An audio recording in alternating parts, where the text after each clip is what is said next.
कभी कानूनी दांव पेच से खुद को बचाता रहा माफिया मुख्तार अंसारी अब अभियोजन के ऐसे चक्रव्यूह में गिर चुका है कि उसके बचाव के रास्ते एक एक कर बंद होते जा रहे हैं। 4 दशक से दहशत का पर्याय रहे मुख्तार अंसारी को पहली बार हत्या के मुकदमे में भी सजा सुनाई गई है। अवधेश राय हत्याकांड में सजा सुनाए जाने से पहले मुख्तार को 5 अन्य मामलों में भी सजा सुनाई जा चुकी है। इनमें लखनऊ जेल में जेलर को धमकाने का मामला आईपीसी की धाराओं से जुड़ा था, जबकि शेष 2 मामले गैंगस्टर एक्ट के हैं। वहीं दिल्ली कोर्ट ने वर्ष 2003 में मुख्तार को आयुध और टाडा अधिनियम के तहत दर्ज केस में दोषी ठहराया था। उत्तर प्रदेश में माफिया व अपराधियों के विरुद्ध अभियान के तहत कार्रवाई शुरू होने के बाद दशकों से खड़े आतंक के किले ढहना शुरू हो गए हैं।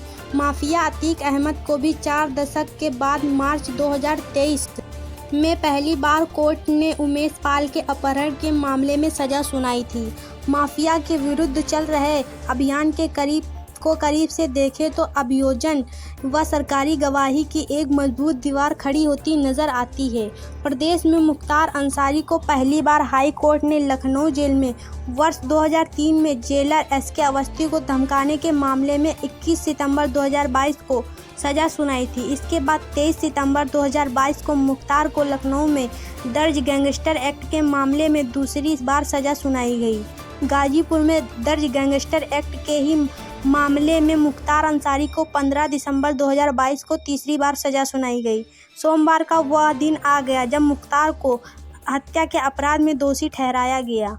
मुख्तार के खिलाफ कुल 61 मुकदमे दर्ज हैं, जिनमें 14 हत्या के हैं। वर्तमान सरकार में 256 दिनों में मुख्तार को 5वें मामले में सजा सुनाई गई, जो दूसरे कुख्यातों के लिए बड़ा संदेश भी है। मुख्तार गिरोह के अन्य सक्रिय सदस्यों के विरुद्ध भी कार्यवाही के कदम लगातार बढ़ रहे हैं। गिरोह के विरुद्ध 155 मुकदमे दर्ज कर 202 सक्रिय सदस्यों को गिरफ्तार किया गया है। इनमें 156 के विरुद्ध गैंगस्टर एक्ट के तहत कार्यवाही की गई है। स्पेशल डीजी कानून व्यवस्था प्रशांत कुमार का कहना है कि बीते 2 वर्षों में मुख्तार के विरुद्ध प्रभावी पैरवी कर लंबे समय बाद 9 मामलों में आरोप तय कराए गए। इनमें वर्ष 2021 में 2 तथा वर्ष 2022 में 7 मुकदमों में आरोप तय कराए गए, जिनमें अब प्रभावी पैरवी सुनिश्चित कराई जा रही है। इन मामलों में भी मुख्तार पर कानूनी शिकंजा कसेगा। 32 साल पुराने अवधेश राय हत्याकांड में उम्र कैद की सजा सुनाए जाते ही जेल के कॉन्फ्रेंसिंग हॉल में माफिया मुख्तार सिर पकड़कर बैठ गया।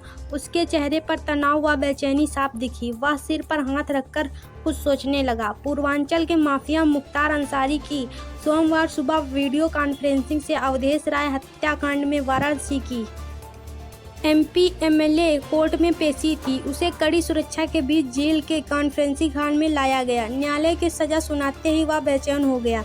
उसे विश्वास ही नहीं था कि उसे सजा हो जाएगी। इसके बाद वह अपनी केस डायरी व न्यायालय संबंधी कागज लेकर बैरक में चला गया। न्यायालय के आदेश पर दोपहर 2 बजे उसे फिर वीडियो कॉन्फ्रेंसिंग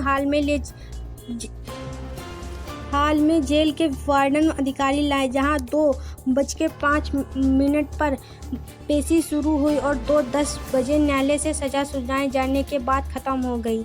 जेल सूत्रों की माने तो पेशी के पहले वह बैरक में चिंतित होने के साथ केस डायरी के पन्ने पलट रहा था। सजा के बाद भी उसकी कुछ यही स्थिति रही।